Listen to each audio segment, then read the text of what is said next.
quelques années, j'ai créé en fait la marque Wax Drop.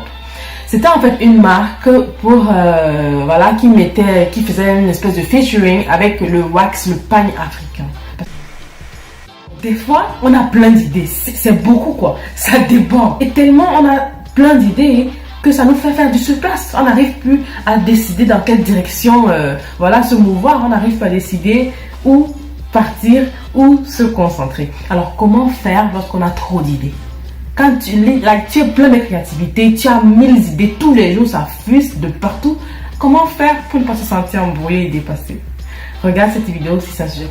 La première chose à faire lorsque tu as la sensation que tu as plein d'idées d'entrepreneuriat dans la tête, plein de choses dans lesquelles tu aimerais te lancer, mais tu te dis mais que choisir? Alors la première chose à faire, c'est d'écrire toutes tes idées.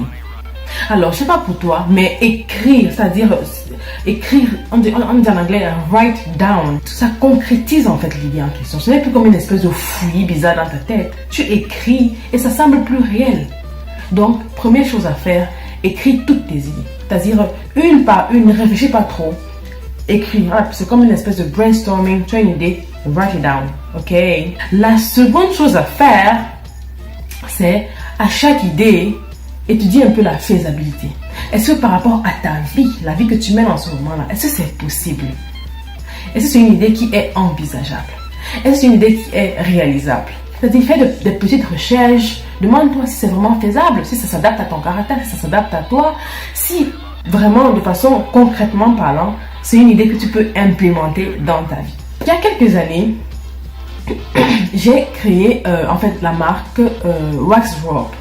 C'était en fait une marque pour voilà qui faisait une espèce de featuring avec le wax, le pagne africain.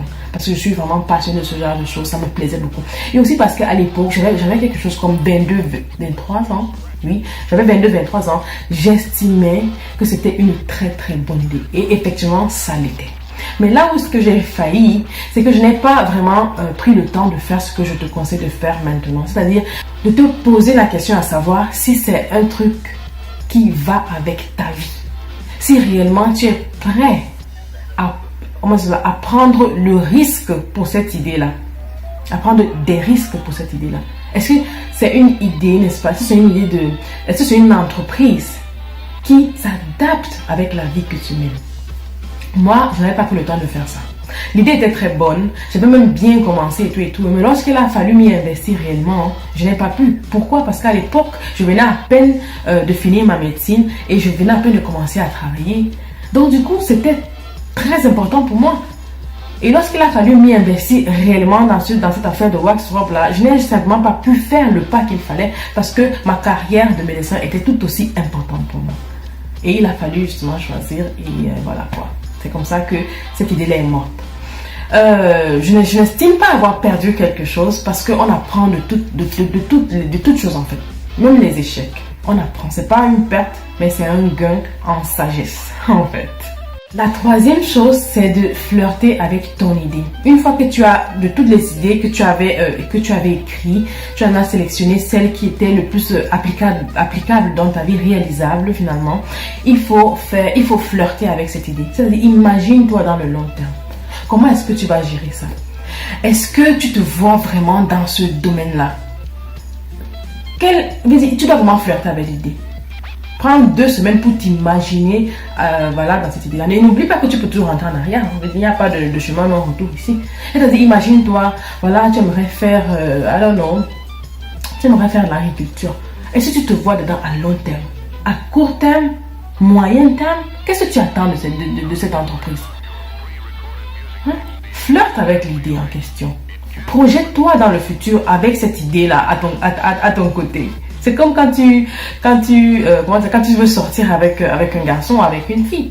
Flirte avec l'idée. Flirte avec cette idée d'entreprise-là. Demande-toi vraiment si tu vas pouvoir supporter cette idée à long terme. Parce que des fois, on a des idées qui nous plaisent à une saison de notre vie. Peut-être dans 5 ans, ça va t'énerver. Tu vas te demander, pourquoi j'ai perdu ce temps? Peut-être. Qu'est-ce que tu en sais, tu vois? Donc, projette-toi dans le futur avec l'idée en question. Demande-toi si franchement, il y a de la passion pour ça.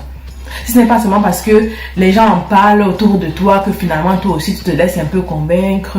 Est-ce que réellement c'est l'idée qui est faite pour toi. Flirte avec cette idée en question.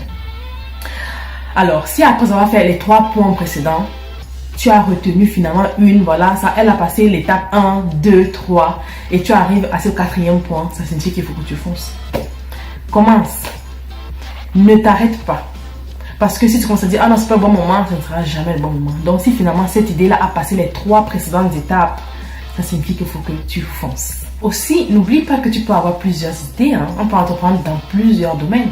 C'est-à-dire, si aujourd'hui tu as choisi cette idée-ci, d'accord, tu commences avec elle, après tu pourras passer à la next idée en fait. C'est-à-dire tu as juste sélectionné les idées les plus, voilà, qui collaient plus avec toi et tu choisis une sur laquelle travailler maintenant, à l'instant présent.